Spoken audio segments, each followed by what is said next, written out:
আমি কেন ফাঁসিতে চলবো? আইন আইন আছে স্যার, আইন আছে। তুই চলে যা না। মোবাইলটা কেন স্যার? মোবাইল কাটছে দেখুন স্যার, এই যে স্যার মোবাইল কাটছে দেখুন। আপনি মোবাইল হাত দেবেন। মোবাইল হাত দেবেন না বলে দিলাম। মোবাইল হাত দেবেন। ওনার অথরিটি আছে। ওনার অর্ডার আছে। আমি পাবলিক, আমি পাবলিক। আমি তোকে public করছি। হ্যাঁ ভিডিও করো করো, আমি ভিডিও করছি। হ্যাঁ করো। করুন এখন অফিসে থানায় ফোন করো, থানায় ফোন করতে হবে। থানায় ফোন করতে হবে। বল কি আছে? হ্যাঁ বলো। ভিডিও বল। যে কার লোক ফোন আছে? করো।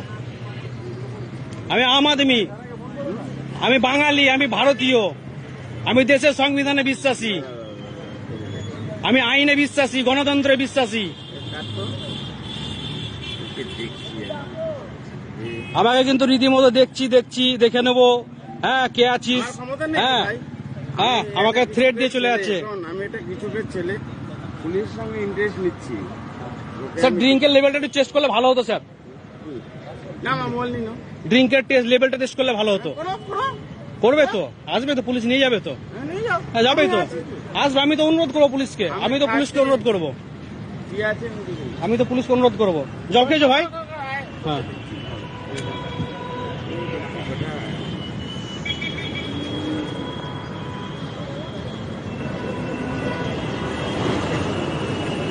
বল। বল। কি বলবো? কি চাচ্ছিস তুই? আমি চাইছি আপনি যে অন্যায়, ফাঁসি?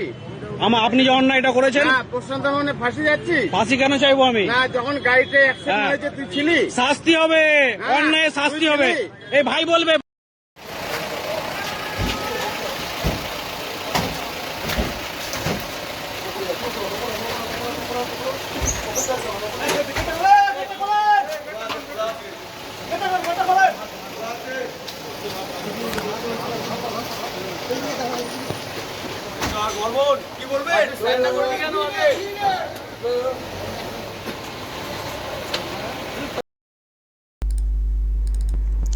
দর্শক, এই যে যাকে দেখছেন, এটা গত সন্ধ্যার প্রশান্ত বর্মন রাজগঞ্জের বিডিও ছিলেন, অনেক কাণ্ড করেছেন।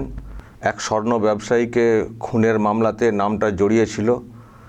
আপনাদের হয়তো মনে আছে, মামলা সুপ্রিম কোর্ট পর্যন্ত গড়িয়েছিল।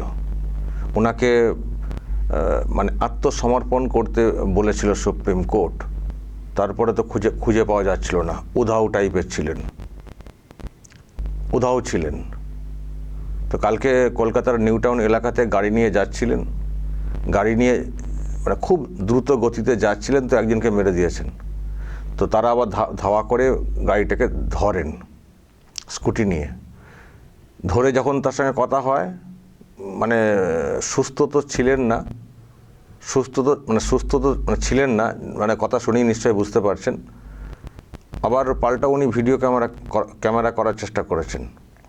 অনেক কথা, লম্বা একটা ভিডিও আমি শুনছিলাম, দেখে নেব, খেলা জমে যাবে, এইসবও হুমকি হুঁশিয়ারি দিয়েছিলেন। তো এইসব হয়েছিল, মেরে পালাচ্ছিলেন। এলাকার আরও লোকজন জুটে যান, এই যে এই ব্যক্তিকে ধাক্কা দিয়ে চলে যাচ্ছিলেন। তো তারপরে আরও সব লোকজন জুটে যান, পুলিশ আসে, পুলিশের হাতে তুলে দেওয়া হয়। তো মানে ধরে নিয়ে যাওয়ার পরে, যেটা আজকে আদালতে ওনাকে তোলা হয়, কিন্তু আজকেই জামিন হয়ে গেছে। যেটা আমি দেখছিলাম যে ড্রাঙ্ক অ্যান্ড ড্রাইভ এই কেস, যে এটা বেলেবেল সেকশন বিএনএস, তাই ধরা হয়েছে, কেস চলছে, জামিন হয়েছে, এটা নাকি বেলেবেল সেকশন। কিন্তু দর্শক, একটা প্রশ্ন এখানে অন্য উঠছে। সেটা হচ্ছে যে এই প্রশান্ত বর্মনকে তো খুঁজে পাওয়া যাচ্ছিল না, আত্মসমর্পণ করার কথা বলেছিল সুপ্রিম কোর্ট। তারপরে কি হলো?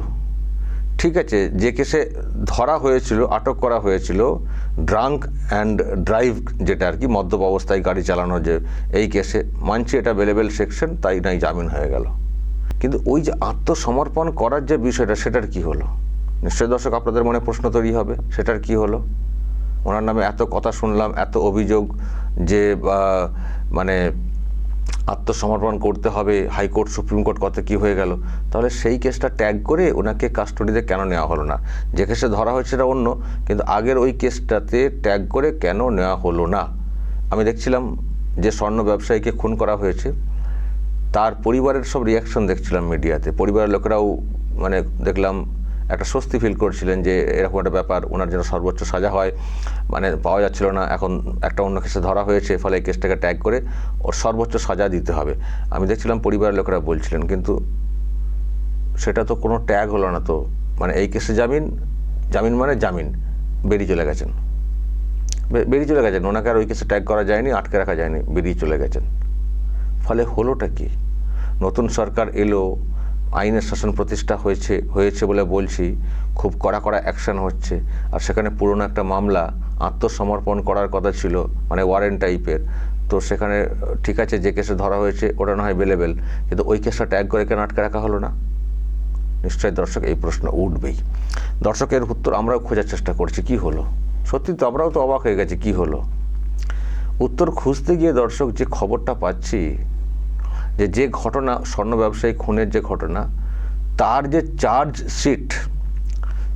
চার্জশিট সেই কপিটা পেয়েছি দর্শক, সেই কপিটা পেয়েছি। দেখবেন সেখানে অভিযুক্তর তালিকাতে এই প্রশান্ত বর্মনের নামটা আছে কিনা। এই হচ্ছে চার্জশিটের কপি।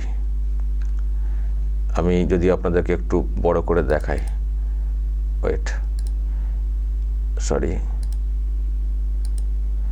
এই হচ্ছে চার্জশিটের কপি, দেখতে পাচ্ছেন। আমি একেবারে শেষ পাতায় চলে যাব, একেবারে শেষ পাতায় অভিযুক্তদের নাম যেখানে রয়েছে। এটা প্রথম পৃষ্ঠা, যে অভিযোগ করেছেন, আইও কারা ছিলেন, এসব ডিটেলস এখানে দেখতে পাচ্ছেন। আচ্ছা, এটা ডেট, এখানে দেখুন সব ডেটের চার্জশিট নাম্বার হচ্ছে এত, ডেট হচ্ছে 31/1/2026, দেখতে পাচ্ছেন চার্জশিট নাম্বার 1026, ডেট হচ্ছে 31/1/2026। ওকে, তার আগে আরও সব এফআইআর নাম্বার আছে, ডেট আছে 25-এর, দেখতে পাচ্ছেন। তো চার্জশিটটা দেওয়া হয়েছে, আমি ডেটটা ভালো করে দেখিয়ে দিলাম। ওকে, এবার আমি নিচের দিকে চলে যাচ্ছি, লাস্ট পেজে একবারে।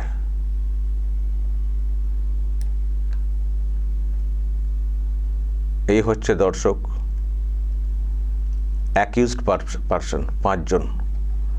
দেখুন তো এখানে প্রশান্ত বর্মনের নাম আছে কিনা। 1 নম্বরে কার নাম? রাজু ঢালি, ভাঙড়, দক্ষিণ 24 পরগনা। তুফান থাপা, জলপাইগুড়ি। সজল সরকার, কোচবিহার। বিবেকানন্দ সরকার, কোচবিহার। গোবিন্দ সরকার, কোচবিহার। আর কোনো নাম আছে?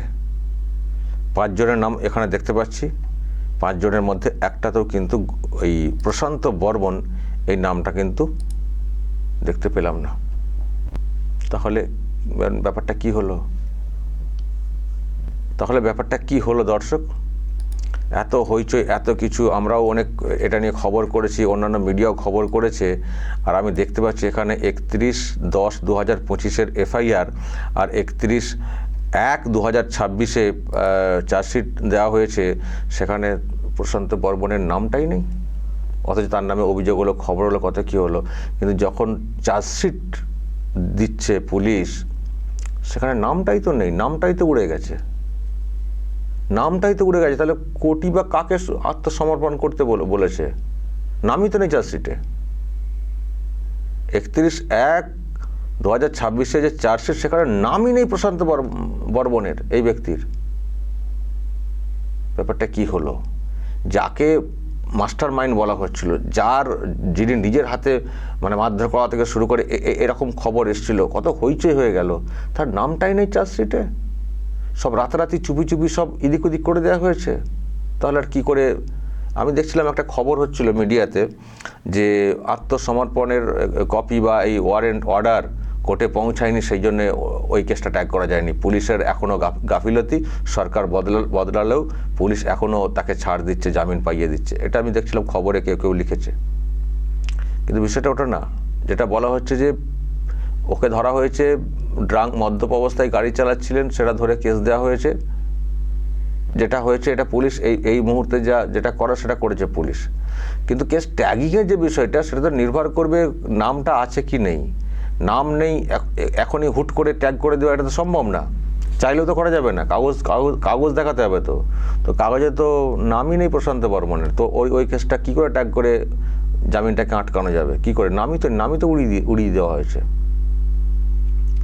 দর্শক এবার বুঝতে পারছেন উত্তরটা। ড্রাঙ্ক করে গাড়ি চালাচ্ছিলেন, সাইডে ধাক্কা লেগেছে, যেহেতু বড় কিছু ঘটনা ঘটেনি, মদ্যপ অবস্থায় গাড়ি চালানোর ক্ষেত্রে যে সেকশন থাকে সেই সেকশন দিয়ে দেওয়া হয়েছে, পুলিশ সেটা দিয়েছে এখনকার নিয়মে, নতুন পুলিশ, তাতে যেহেতু বেলেবেল হয়ে গেছে। কিন্তু বাকি যে জামিনটা যে মানে ওনাকে যে আটকানো গেল না, কেউ বলবেন তাহলে কি এই সরকারও কি ওনাকে ছাড় দিচ্ছে? বিষয়টা কিন্তু ওটা তার মানে থাকছে না, কারণ সরকার যে আটকানোর মতো জায়গায় নেই, চার্জশিটের নামটাই নেই, নামটা উড়িয়ে দেওয়া হয়েছে। মমতা সরকার নামটাকে উড়িয়ে দিয়ে চলে গেছে, বুঝতে পারছেন দর্শক?